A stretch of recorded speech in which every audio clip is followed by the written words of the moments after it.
Pai do Senhor, meus irmãos. Tome assento, por gentileza.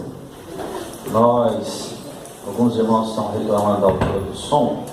Nós vamos melhorar. Nós vamos tirar essa mesa de som daqui, porque som não pode ficar na frente danado da igreja. Aí gera esses transtornos. Aí o nosso sonoplasta, ele não consegue ouvir o som da igreja, por isso que às vezes dá um...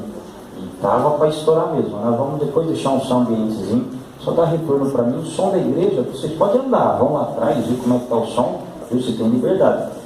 E nós vamos tentar melhorar para que o som aí não comece a irritar. Porque quando o som começa a irritar, os irmãos perdem a bênção. Aí a palavra já não serve mais, o louvor não cai bem mais. E estava muito alto? Sim ou não? Quem acha que estava alto? Eu vou melhorar devagarzinho, tá bom? Abra a tua Bíblia comigo, o livro do Apocalipse, capítulo 1. Quantos irmãos procuram?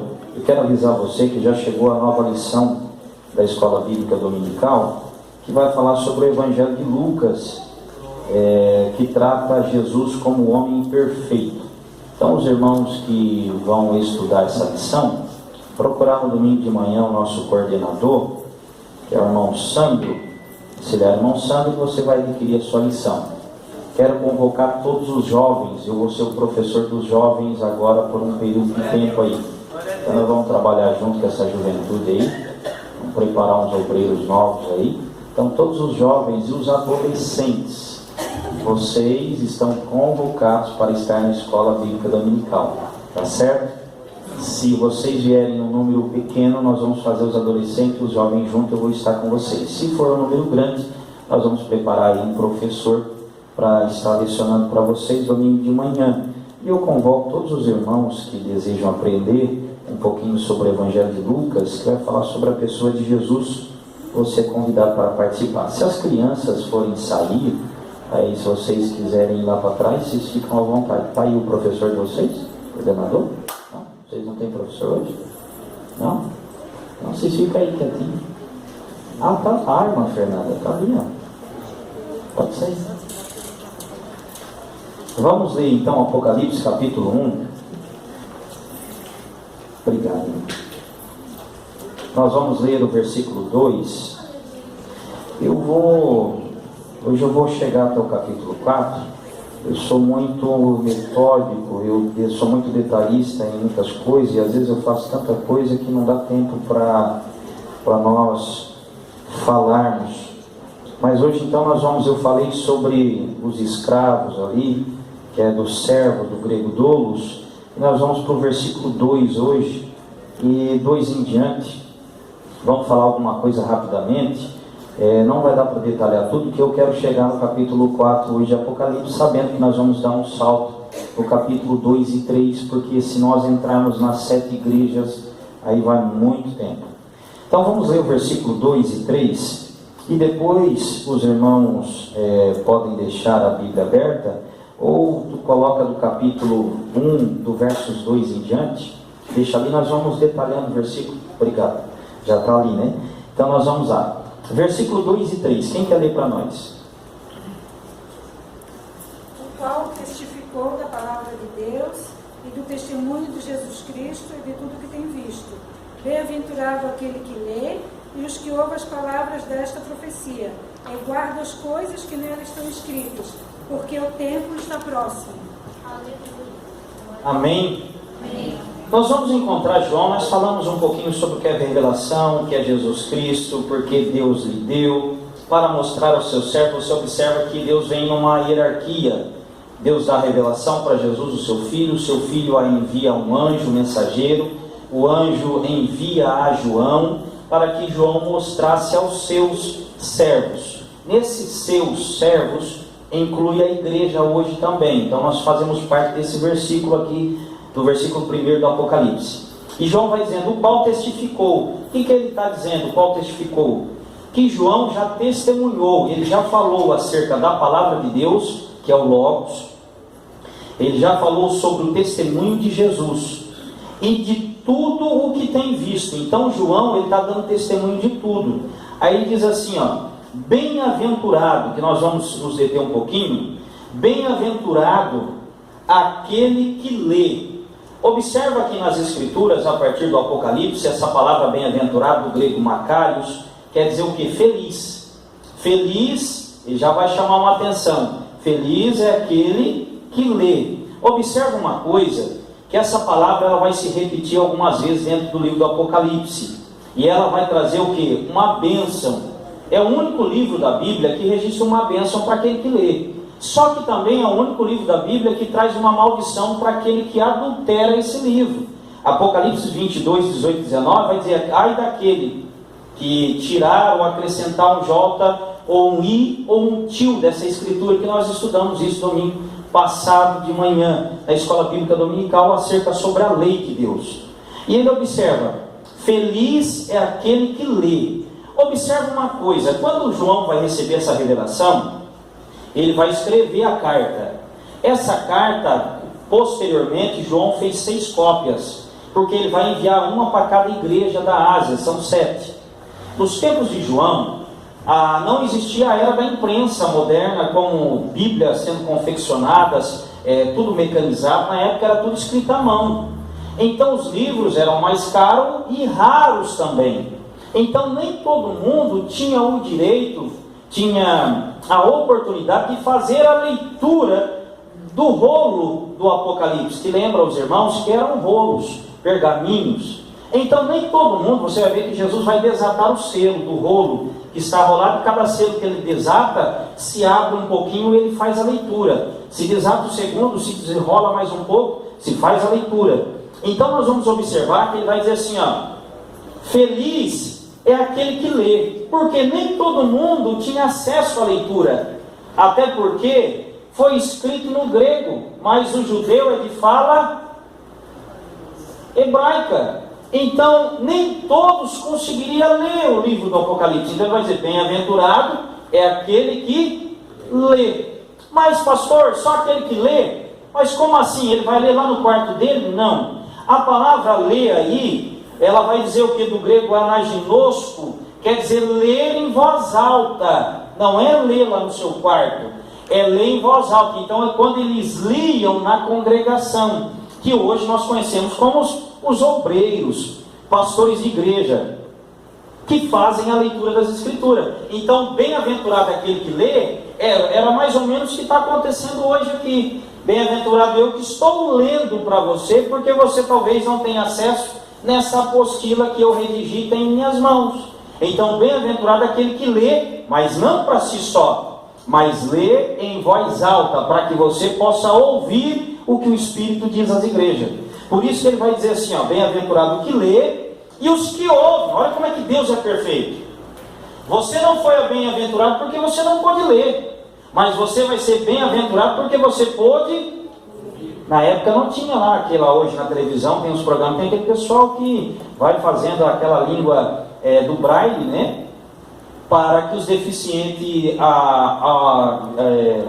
auditivos pudessem entender. Na época não tinha isso. Na época, na verdade, toda pessoa, qualquer portador de uma deficiência, era excluído da sociedade cristã, da religião, vamos dizer assim. Então ele está dizendo, bem-aventurado o que ouve. Esse verbo aí, você pode observar que todos os verbos estão no presente. Não foi bem-aventurado aquele que leu no passado, ou aquele que vai ler lá no futuro, mas é aquele que lê no presente, aquele que ouve no presente. E observa que esse ouvir aí indica o quê? O privilégio que algumas pessoas tinham. Quem tinha o privilégio de ouvir essa escritura? Somente o povo cristão. O Império Romano, que dominava a época, eles não queriam ouvir e nem tinham o privilégio de ouvir isso. Por isso que bem-aventurado é todos aqueles que se assentam na igreja para poder ouvir a palavra de Deus. Agora aqui, nós vamos juntar essas duas coisas, e nós vamos, ao juntar essas duas coisas, nós vamos formar uma sigla aí, o Ministério da Palavra. Aqui está o Ministério da Palavra. Qual é o Ministério da Palavra? Aquele que lê em voz alta e aquele que ouve. Observa uma coisa, que desde a igreja primitiva, a coisa mais importante quando a igreja se reunia, que é a igreja? Vem do grego eclésia, tirados para fora e reunidos em um lugar, tirados do mundo e colocados em um lugar para cultuar ao nome do Senhor. Então, quando a igreja se reúne, se tem algo que é de suma importância, que tem que estar no centro da igreja, é o louvor. Está certo isso? Sim ou não? Não. O louvor nunca foi e ele nunca será prioridade na igreja. O louvor, ele tem uma função. A Bíblia diz aquele cristão triste que...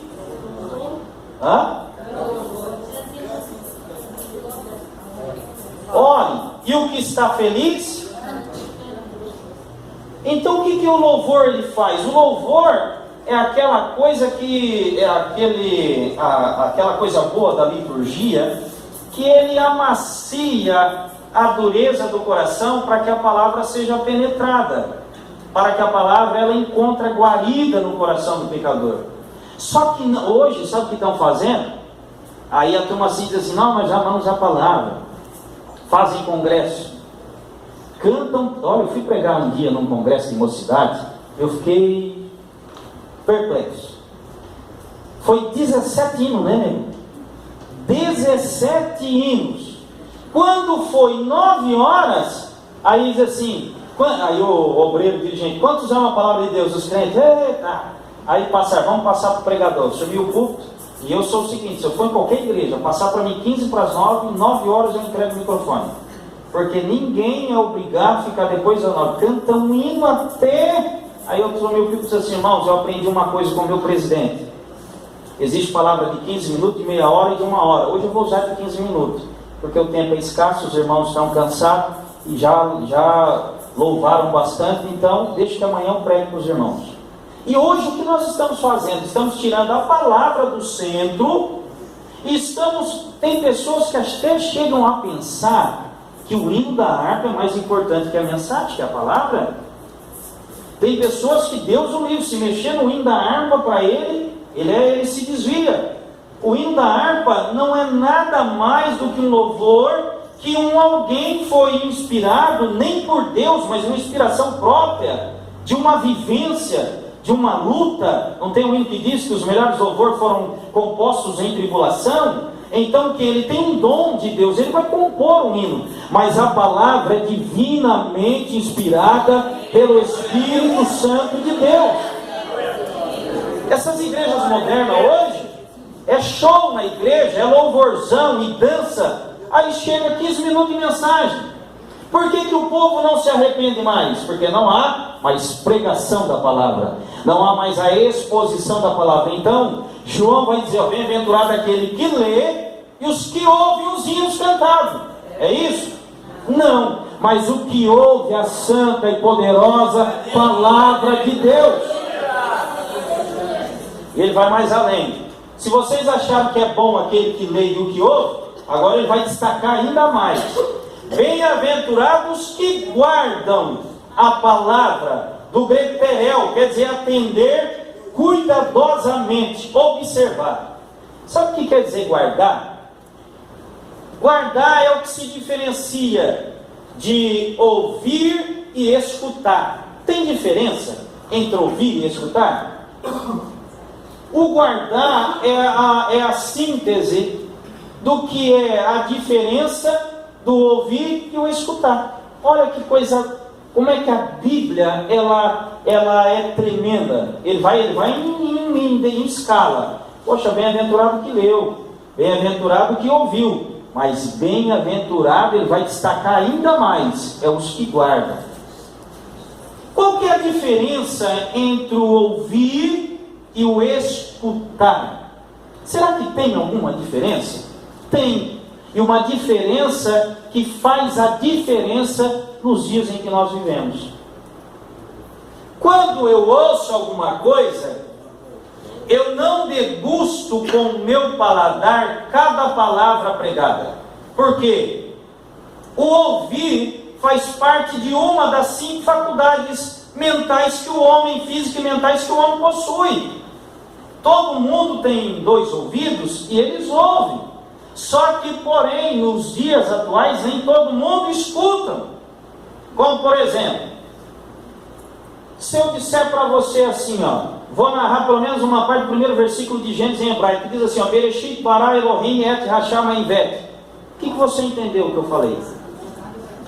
Mas você ouviu? Mas você não degustou as palavras, porque para ti esse vocabulário é desconhecido. Se eu falar para ti bara, o que é bara? Bara deve ser um sinônimo de bar, alguma coisa? Mas é crioulo, mas tu não conhece, porque não faz parte do nosso vocabulário. Se alguém que fala inglês aqui começar a pregar em inglês, ninguém vai entender nada. Por quê? Nós até ouvimos. Quando ele falar Jesus Cristo, nós vamos saber que é o nosso, é mesmo, vamos se identificar. Mas também o que ele falar depois, para nós, o código não fechou. A nossa fala, a identificação não coaduna. E o que acontece? Ele vai dizer assim, bem-aventurado, o que lê, o que ouve, porém, mais ainda, é o que guarda.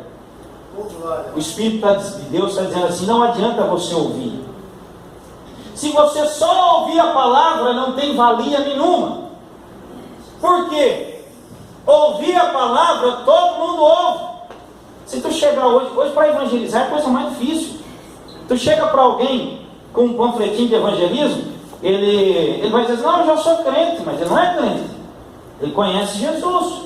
Por quê? Ele pertence a uma denominação carismática, ele pertence a um grupo, uma seita religiosa, mas ele não escuta o que a palavra diz. O escutar é você degustar como um degustador de vinho, que ele coloca o vinho, chacoalha para um lado para o outro, e ele então ingere, ele está degustando, ele está comendo a palavra, como Deus diz para o profeta, come a palavra, você tem que degustar ela, você tem que escutar, você tem que guardar ela. É a diferença. É a mesma coisa que nós podemos dizer de entender e compreender. Se eu perguntar qual que é a diferença entre entender e compreender, pastor, mas o dicionário vai trazer como sinônimo. Quando eu entendo alguma coisa, não quer dizer que eu compreendo alguma coisa. Como por exemplo, se eu falar para você H2O, o que é isso? Água. Como é que tu sabe isso? Você entende já que tem os desenhos lá, quando tu vai comprar água, H2O. Agora, quer ver uma coisa? Mostra para mim que você compreende o que é H2O. Decifra para mim essa sigla. O que significa na química H2O? 2 átomos de hidrogênio. Tenham aí, 2 átomos de hidrogênio e 1 de oxigênio. Mas então nem todo mundo que entende compreende, mas sabe que H2O é a forma da água.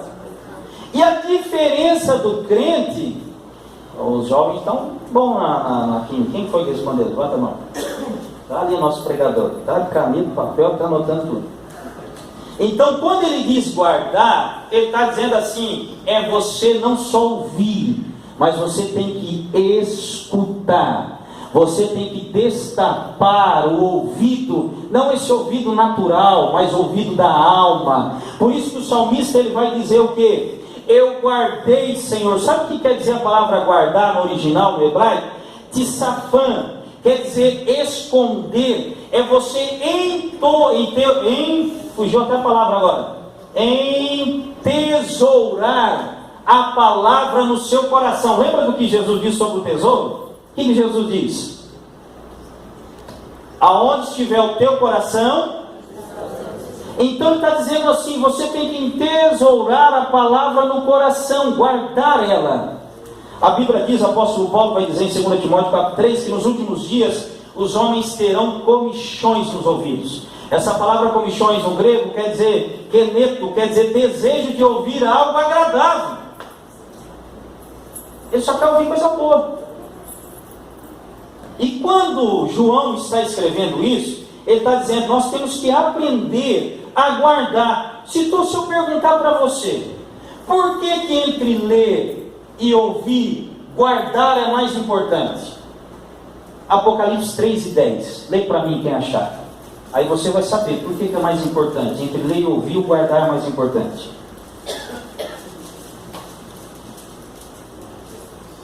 guardaste a palavra da minha paciência, também eu te guardarei na hora da tentação, que há de vir sobre todo mundo, para tentar os que habitam na terra. Ou seja, Apocalipse 3:10 está falando sobre os últimos momentos que vamos vivenciar antes do arrebatamento, que desencadeará a grande tribulação. Então, quando eu escuto, ou traduzindo, quando eu guardo a palavra, a Bíblia diz assim, ó, tu guardou ela no teu coração? Eu vou guardar você, vou arrebatar você antes do tempo da grande tribulação. Então eu e você temos que guardar ela. Por isso que Paulo vai dizer assim, ó, guarda o que tu tem. O que é que nós temos de valor?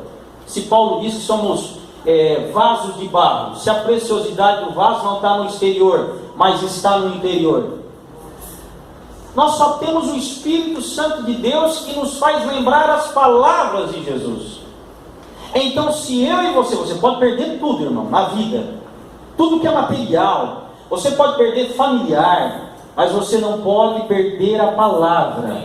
Quando você tem a palavra arraigada dentro de você, você tem a palavra no teu tutano, faz igual o profeta Jeremias, ou Ezequiel, às vezes eu confundo, quando ele quis largar, ele diz, eu não posso, porque a tua palavra queima, ela arde nos meus ossos. Como Jó, a mulher dizendo, amaldiçoa, homem, esse Deus. Eu não posso, mulher, tu não entende, você não conhece. Pedro, vai embora, eu vou para onde, Senhor? Se só tu tem a palavra de vida eterna. Podemos perder tudo. Se nós, por isso que eu falo às vezes, eu vou trabalhar muito com liderança aqui, nós não lideramos grupo com conversinha mole, com cachorro quente, salsicha, bolo. Ninguém lidera ninguém desse jeito. Vocês podem virar o bico comigo, dizer que eu sou brabo, dizer que o pastor é assim, mas uma coisa é, eu vou conduzir vocês pela palavra de Deus, queira ou não, gosta ou não. Não, obrigado a me amar. Quando eu sair daqui, eu vou ouvir assim, olha pastor, como eu já ouvi por onde eu passo, nós aprendemos a palavra. Hoje ainda uma irmã me ligou, reclamando de um tempo. Sabe por quê? Para mim pregar para você, eu me tranco em um quarto, aqui é minha esposa. Eu fico o dia todo estudando, falando com Jesus para me pregar para você. Eu não sou aquele que vou sentar aqui, vou pegar um obreiro na corrida e botar ele para pregar. A obrigação é minha. Eu sou pastor da igreja, eu tenho que ensinar você. Você trabalhou o dia inteiro, você vem para a igreja, você precisa aprender que Jesus é o caminho, a verdade e a vida. O guardar não é memorizar. Sabe, tem umas pessoas que citam bastante versículo, eles memorizam. Eu já passei por isso. Eu ia trabalhar na empresa, eu fazia um monte de bilhetinho assim, botava de frente. Eu trabalhando, eu era testador de peça, impulsor de partida, trabalhava na Zen, em Brusque, e era de extrema atenção. E muitas peças eram toque, mas o tempo que eu tinha, estava memorizando versículo. Só que Deus me ensinou que o importante não é memorizar, mas o importante é guardar. Tem pessoas que é uma caixinha de promessa, mas ele não guarda nada no coração, porque pisa no pé e quer brigar, ele murmura de todo mundo, ele quer brigar com todo mundo. Isso não é guardar a palavra, isso nada mais é do que um prosélito. É aquilo que o judeu fazia de uma pessoa que não era crente. É como os mormons fazem. Sabe o que os mormons fazem?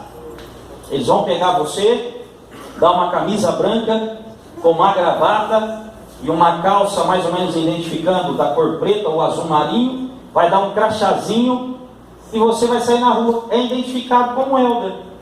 É um prosélito, mas não guardam a palavra da vida eterna. E Jesus está dizendo para você, você é bem-aventurado se você guardar, e eu vou guardar você na hora da tentação. Essa hora, a Bíblia diz que se os dias não fossem abreviados, nós vamos chegar lá, nenhum homem sobreviveria.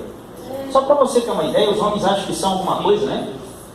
A Bíblia diz que quando terminar o período de tribulação, os que sobreviventes, eles vão sair para as ruas, Se eles encontrar algum homem vivo, é como encontrar ouro precioso. A Bíblia diz que os cadáveres serão enterrados por 7 meses. Deus reunirá, as aves já estão migrando para Israel, nós vamos falar sobre isso. Eles estão espantados. Por que existe muitas aves migrando para Israel? Sabe por quê? Estão se preparando para o grande banquete do grande Deus. Deus vai reunir todas elas para consumir os cadáveres. Ele vai reunir com o sopro da boca. Jesus matará, a altura do sangue chegará à altura dos freios dos cavalos.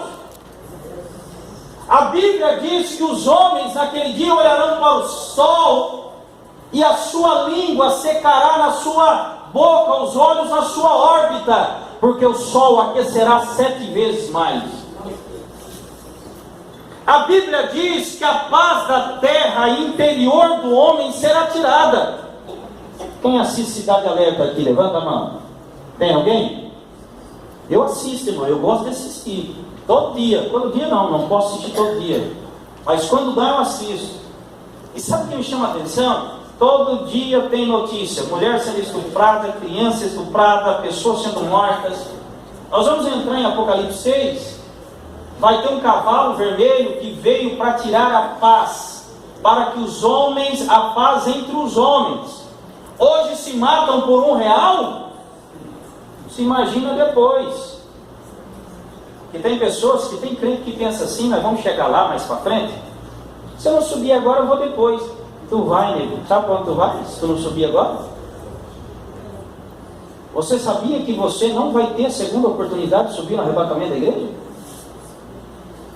Você sabia disso? Se você não subir agora, esquece. Tchau para ti. Não vai ter aquele negócio que você assiste aquele filme Deixados para Trás, que vamos esconder, nos reunir em um lugar e vamos passar, vamos vencer. Ah, meu Deus, vamos lá para a 2 Tessalonicenses, mais à frente, você vai ver se tu vai ter isso aí. Então o que Jesus está dizendo? É importante você guardar isso, porque o que virá depois, o cérebro humano não é capaz de entender. Nós não temos a mentalidade para poder descrever as atrocidades do Apocalipse. Depois quando eu entrar do capítulo 6 em diante, eu vou começar a mostrar vídeos para vocês, narrando, e o que mais ou menos para você ter uma ideia do que vai acontecer. E a Bíblia está dizendo assim, você tem que guardar ela, faz o que for preciso. Por isso que o diabo vem constantemente arrebatando, dando razão para você, para os seus erros, dando para você está se levantando contra mim. Eu sei que tem pessoas que estão se levantando contra mim na igreja, eu sei, irmão, sou ligado. Tu vai se arrebentar, tu está indo contrário à mão de Deus. Amém. Glória a Deus. Tu não está lutando contra mim. Quando Paulo perseguiu os cristãos, Jesus entrou no caminho dele. Saulo, Saulo, por que tu me persegue? Mas ele estava perseguindo Jesus? Quem que ele estava perseguindo? E Jesus está dizendo, fulano, por que tu está perseguindo eu? Olha a encrenca que tu está arrumando. A Bíblia diz, guarda ela, sela no teu coração, entesoura essa palavra no teu coração, para que você possa guardar a única coisa que você tem, que é a tua alma para Jesus. Mas vamos continuar. A Bíblia diz, a palavra dessa profecia, profeteia, quer dizer, esse livro, coloque ele em igualdade aos demais livros, porque o tempo, do grego kairos, esse tempo aqui não é cronos. Tempo kairos é o tempo de Deus. Deus estabeleceu para a consumação de tudo. Esse tempo cronos, de onde se deriva a crônica, não tem o nosso livro de crônicas aí? Esse é o tempo do homem. Esse tempo que Jesus está dizendo aqui, esse tempo está próximo, quer dizer, do grego eidos, é que o momento iminente, para que você possa abrir o teu ouvido e guardar a palavra, é agora, o momento é já. Você não sabe quanto tempo você ainda vai viver, e você tem um tribunal de Cristo para você acertar a conta. Então ainda, vou só abrir um parênteses aqui. A Bíblia nos diz, né, se você quiser trazer a tua oferta hoje para a igreja, você se lembrar que o teu irmão ele tem, não você, olha o que a Bíblia diz, que ele tem alguma coisa contra ti, não você está isento. Olha o que a Bíblia diz: não traz oferta, não quero nada seu. Olha o que a Bíblia está nos ensinando. Não vem para cá com hipocrisia. Onde se origina a palavra hipócrita é máscara. Eles usavam máscara dentro dos cinemas, teatros. Ele está dizendo assim: não quero, deixa aí diante do altar, não bota no casulo de laço. Reconcilia depressa com o teu adversário, vai lá pedir perdão, antes que ele te entregue o juiz, e o juiz te encerre na prisão, e tu não sairás de lá enquanto não pagar o último centavo. É sério ou não é? É tempo para nós ficar aí com bobiça na cabeça? É tempo para nós não gostar do sapato que o irmão Luiz está usando, irmão? É tempo para nós não gostar da gravata do irmão Danilo? É tempo para isso, Danilo?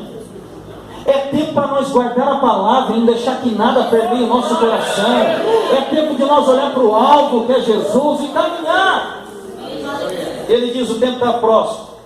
Ele vai dizer, versículo 4, João, aqui nada mais é do que o remetente. Ele está se declarando que foi ele que escreveu. Mas eu não vou falar sobre João. Os irmãos sabem que João foi o mesmo que escreveu as 3 epístolas, 1ª, 2ª, 3ª João, o Evangelho de João. Ele era aquele amado de Jesus, o filho de Zebedeu, irmão de Tiago. Então essa biografia de João, aquele que reclinava a cabeça no seio de Jesus, que portava uma intimidade. E ele vai dizer: João, as 7 igrejas, a primeira vez que vai aparecer a palavra 7, que do grego é hepta, e nós vamos saber que esse 7 aí é o número da perfeição.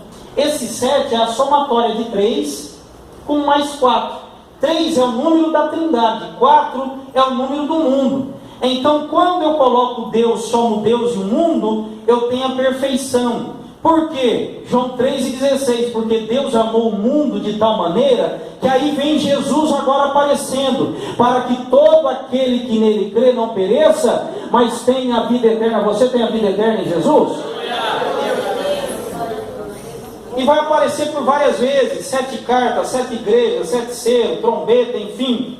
E essas igrejas aí, para que você possa entender, não existia só as igrejas da Ásia, essas 7 que estavam sendo mencionadas por João, mas existia várias igrejas. Então, quando fala de igreja, está falando sobre o propósito do Espírito Santo, que vai trabalhar na igreja antes do arrebatamento. Cada igreja representa um tempo. A última igreja, que é a igreja de Laodiceia, representa o tempo que nós estamos vivendo hoje, o tempo que antecede o arrebatamento da igreja, que rica estou, e essa é a igreja de hoje. Temos cadeira, não queremos orar, não queremos pagar o preço, não queremos às vezes nos doar para o Senhor, não temos tempo, temos carro. Ainda louvo a Deus que aqui ainda vocês estão de parabéns pelo número de pessoas que vêm às terça-feira. Eu assumi congregação que no princípio era 8 terça-feira. 8 irmãos, tu já imaginou um negócio desse? Uma não, né? Acho que foi as 3 que eu assumi, né? Canivete, de Vinéia e a polícia. Tinha uma polícia rodoviária, era quase 2 dessas. 15 crentes. O pastor na época não usava nem o púlpito, botava ali embaixo. Eu digo: não, peraí, o povo tem que vir. E a Bíblia vai nos dizer que a igreja, no modo geral, nós estamos dentro dessa igreja aqui.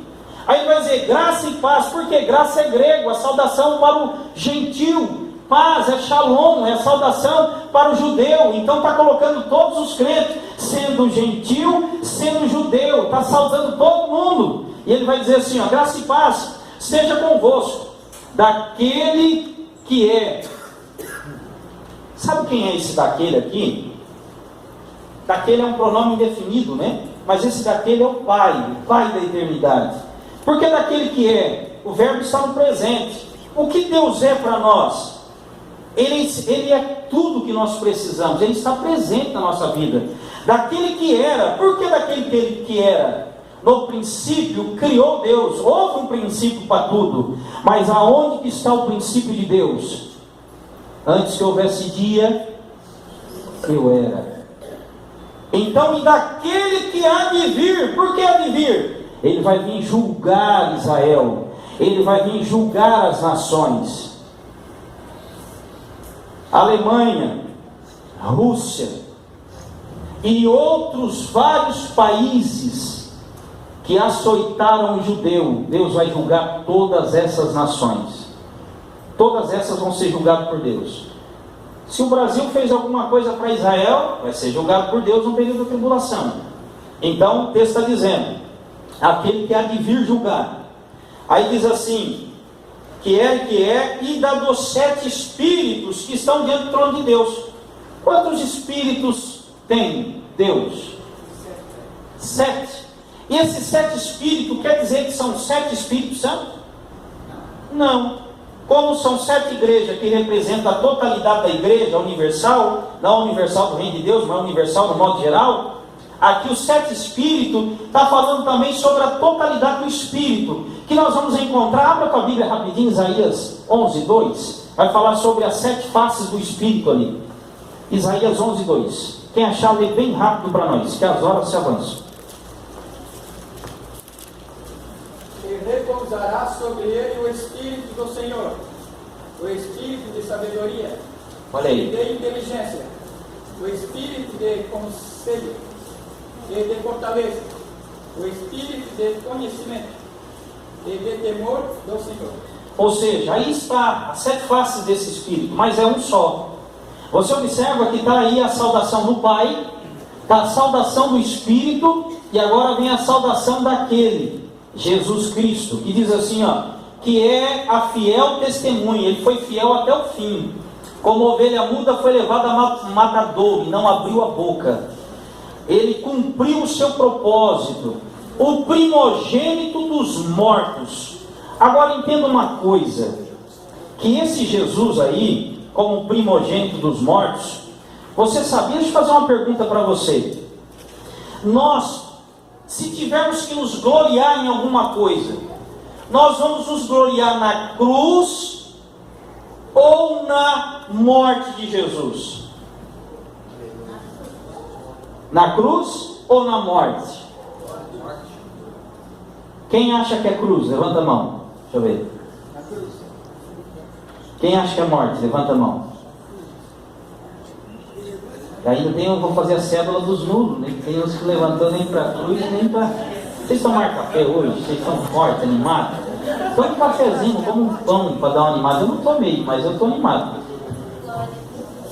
Na verdade, por isso que algumas igrejas erram. Nós não precisamos ter uma cruz estampada aqui. Não precisa disso. Não precisa trazer cruz, crucifixo, não precisa nada disso.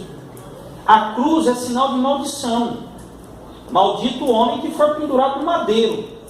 Jesus se fez maldito porque foi para a cruz. Tanto é que quando Jesus está saindo de Jerusalém para ir para o Gólgota, vem Simão Sirineu para entrar na festa em Jerusalém. Quando constrangeram Simão para carregar a cruz, ele não, Deus o livre. Ele não podia tocar, ele era maldito. Mas ele foi constrangido. Não, tu vai carregar a cruz. Então quando se fala de cruz, aí tem pessoas, não, vamos botar uma cruz estampada aí porque é sinal. Não, não é sinal para nós. A Bíblia diz, segui a mensagem. Existe diferença entre mensagem e cruz? Qual que é o sinal da mensagem da cruz? Jesus estava no madeiro, eles estavam zombando de Jesus, escarnecendo de Jesus, cuspindo em Jesus. Então, quando se fala de cruz, não precisa ter a cruz. É sinal de rejeição, zombaria, exclusão da sociedade, porque a mensagem da cruz é loucura para os que perecem. A mensagem, mas para nós é poder de Deus para a salvação de todo aquele que crê. Então, pastor, eu não preciso de cruz? Lógico que não. Se nós tivermos que gloriar em uma coisa, não é na cruz, mas é na morte e ressurreição de Jesus. Vou melhorar isso para ti. Se Jesus tivesse morrido na cruz, que era uma morte normal no Império Romano, e Jesus não tivesse ressuscitado, que vantagem isso teria para nós? Que vantagem? Ah, tadinho, bateram nele, mataram ele, morreu na cruz. Ah, morreu na cruz, mais uma história. Quantos que morreram na cruz? Do seu lado tinha uma direita e uma esquerda. O que eles fizeram demais? Morrer na cruz. Foram lembrados por quê? Só um que ainda foi ligado, Senhor, é o seguinte, eu estou feio, pior não vou ficar, mas lembra de mim quando tu entrar no teu reino, e ó, alcançou a salvação, e entendeu que a situação dele era miserável. Mas que diferença faz? Qual é a diferença da direita de Jesus e o da esquerda morrendo na cruz? Toda a mesma. Qual que é a diferença de Jesus? 1 Coríntios 15, vem lá conosco, para te não ficar escandalizado. Talvez você vai, meu Deus, o pastor está desviado, está falando um negócio ali que... Vamos lá, né? Vamos para a Bíblia, que a Bíblia não estraga ninguém. 1 Coríntios 15, quem achar, lê para nós lá, e o verso 14. Se Cristo não ressuscitou, logo é vã a nossa pregação, e também é vã a nossa fé.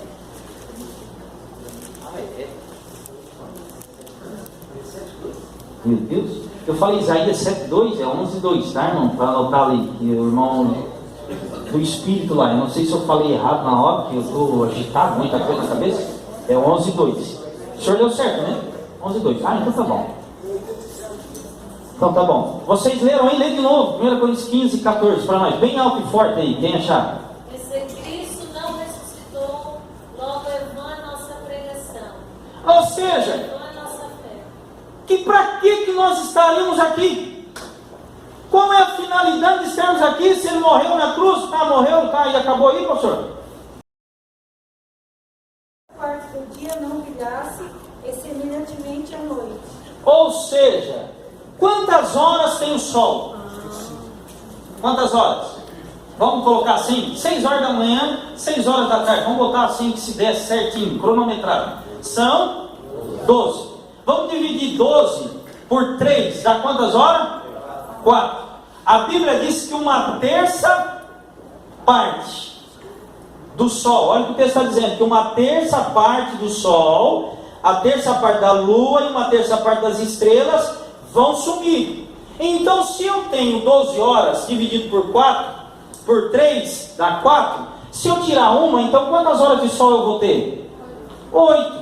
Então pensa comigo, 8 horas eu vou ter. 8 horas de sol.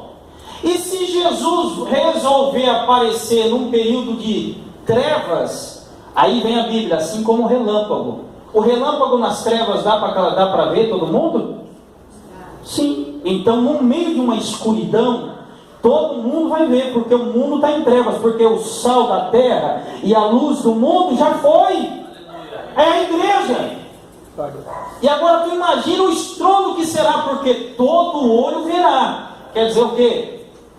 Se alguém estiver em caverna, se alguém estiver escondido, ele vai sair para ver. E todo olho, sabe o que é todo? É todo mundo vai ver Jesus voltando. E a igreja junto com ele vão olhar, vão ter que dobrar o joelho e vão confessar que ele é o unigênito do Pai, aquele que eles não quiseram aceitar como o único Senhor e Salvador. E diz a Bíblia, para nós começar a concluir, todo olho verá, até mesmo que os transpassaram. Tu tem que perguntar para o texto, espera aí, até mesmo que os transpassaram? Tá, então quer dizer que aquele camarada que deu uma chicotada no Jesus, aquele que furou Jesus, ele vai ver Jesus voltar? Olha o que o texto está dizendo. Quantos 1000 anos já passou? Mais de 2000. Mas então como? A Bíblia então tem que estar entrando em contradição. Até mesmo que o transpassaram. Está falando para quem? Quem que colocou Jesus na cruz? Quem que rejeitou Jesus? Quem? Israel. Até mesmo aqueles, sabe quem? Porque está se tratando agora para a igreja. Então está dizendo assim, até o Israel vai ver Jesus, porque Jesus virá para eles.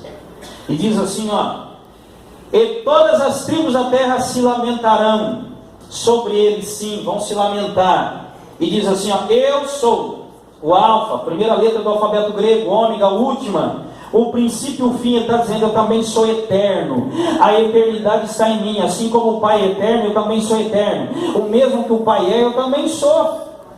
Ele não é somente um filho de Deus. Mas vamos lá, não vai dar para nós. Vamos lá somente para nós chegarmos no versículo principal, para nós entrarmos no capítulo 4, terça-feira que vem.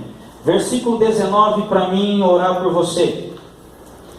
Escreve as coisas que tem visto, as que são, as que depois destas hão de acontecer. A Bíblia, Apocalipse, é dividida em 3 partes. Aqui está o versículo que vai dividir Apocalipse. Primeiro, as coisas que tem visto, capítulo 1. As coisas que são, presente, capítulo 2 e 3. E as coisas que depois destas hão de acontecer, capítulo 4 ao 22. Então entenda comigo: escreve as coisas que tem visto. O que tem visto está no presente, passado e futuro. Passado, já viu. Que tem visto, já viu, passado. Escreve as coisas que são, está no presente, passado e futuro. Presente. Agora nós vamos entrar então nas que são, capítulo 2 e 3 de Apocalipse. Nós não vamos entrar ali. Capítulo, aí depois as coisas que depois desta, depois do quê? Do capítulo 2 e 3 de Apocalipse, hão de acontecer. E que coisa vai acontecer depois do capítulo 2 e 3? Capítulo 4, versículo 1, para nós orarmos e vamos encerrar aqui hoje. E não vai dar mais tempo.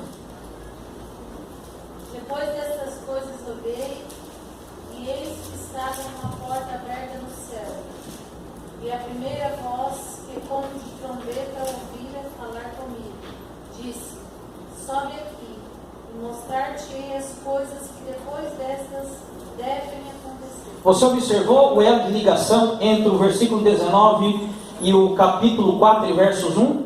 As coisas que depois dessas vão acontecer, e depois destas coisas, depois vai dizer de novo, e destas coisas devem acontecer. Então capítulo 4 fala sobre o arrebatamento. Olha o que a Bíblia diz: depois dessas coisas olhei para onde? Olhei para o céu. João está olhando para o céu, porque a porta está aberta onde? Na terra? Não. Eis que havia uma porta aberta no céu. Você não vai encontrar a porta aberta no céu, a não ser aqui. Mas Malaquias diz: eis que abrirei as janelas do céu. Por que agora é porta? Por quê? Por que agora tem a porta? Jesus diz em João capítulo 10: eu sou a porta. Aquele que entrar por mim entrará, sairá, encontrará passagem. Olha que ela está aberta. Por que ela está aberta? Está esperando a igreja, ele está esperando a sua noiva passar pela porta para ter uma eternidade com ele no céu. E diz assim, ó: a porta estava aberta no céu, e a primeira voz, como que de trombeta, ouvira falar comigo, disse: sobe aqui, mostrar-te-ei as coisas. Fala sobre o arrebatamento. Aí eu vou botar para ti, terça-feira que vem, o som do shofar, que é a trombeta que está ali no original. Você vai ouvir, é essa trombeta que os crentes vão ouvir, o shofar. Quando ele tocar, foi o arrebatamento, não vai ter tempo para mais nada. Vamos se colocar em pé.